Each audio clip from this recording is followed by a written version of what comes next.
I finally make 4 at home. That was leftover wrap, so I finished it at home. So I made one good one here. I mean 4, at least 4.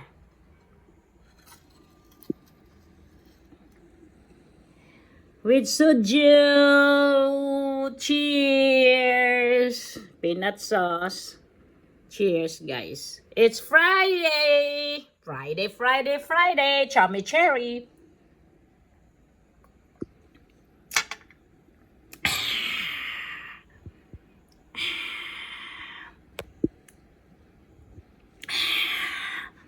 My ladies like both, but one lady, she like this one. Miss Sharon likes this one, but she tasted also the peanuts. But the 3 of them likes this and that also.